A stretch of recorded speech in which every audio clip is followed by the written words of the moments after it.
This suspension has not one, not two, but 4 links. Wait, where is the 5th link? Well, I did not add it for a reason which I will reveal later.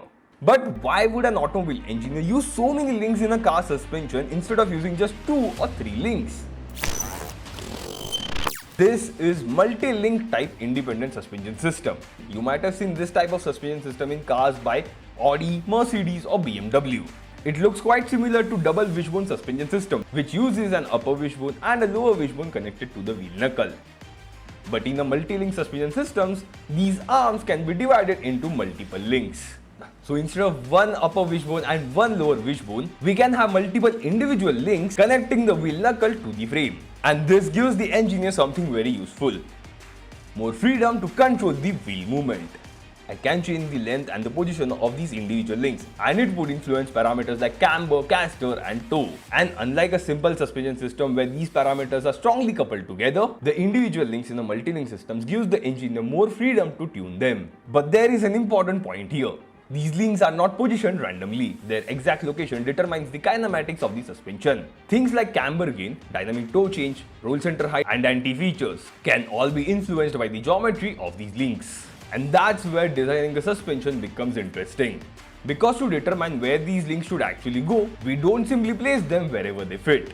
We have to use the graphical method to determine the geometry. We draw lines between the suspension joints, locate the instant centers, determine the movement of the wheel, and then work on to position the suspension links. And yes, a lot of this can actually be done graphically either on paper or directly in CAD. I've explained this graphical design process of suspension system step by step in my book Vehicle Dynamics in a nutshell.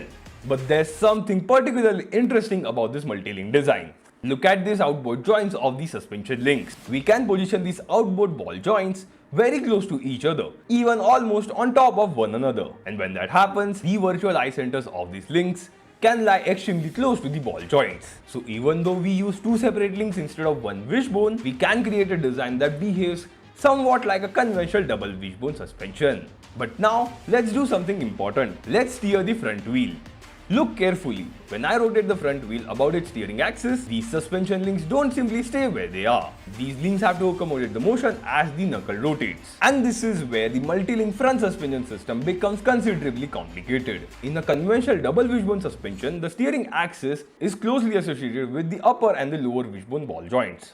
But in the multi-link design, the steering axis can be positioned independently of these suspension links. And that gives us more freedom. But it also creates a problem. The suspension now has to accommodate the steering as well as the suspension movement.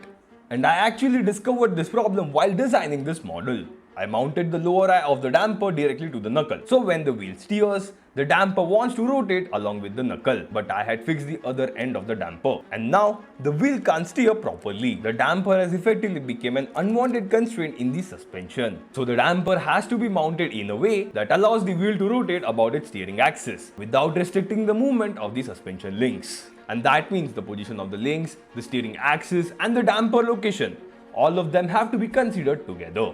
And this is one of the reasons why designing a multi-link suspension system can become complicated. And now, we can answer the question from the beginning.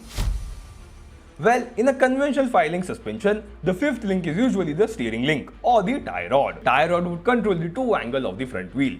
I haven't included it in this model because I was focusing on the suspension geometry itself, and because the shock absorber position constrained the steering kinematics of this geometry. And that also explains why the multi-link suspension system is so commonly used on the rear axle, as the rear wheels normally don't need to be steered. And thus the engineer gets more freedom to position the links and tune the rear suspension kinematics. But if multi-link suspension system gives so much control, why don't we use it in every car? Because all that freedom comes at a cost. More links mean more components, more joints, more packaging challenges, and higher manufacturing and maintenance cost. So multi-link suspension isn't better simply because it has more links. It is useful because those extra links gives the engineer more freedom to control how the suspension behaves. And that's really the whole idea behind multi-link suspension. More links, more control, but also more complexity. But what if we can take this idea of controlling the wheel movement even further? Instead of using the suspension geometry to passively control the camber and the toe, what if we could change them while the car is moving? And that's exactly what Lamborghini did with its active wheel carrier, which I have explained in this video. Just a heads up, it's an old video, so you would experience a different video flow, and the language is in Hindi, so you might need to use the auto dubbing feature of YouTube.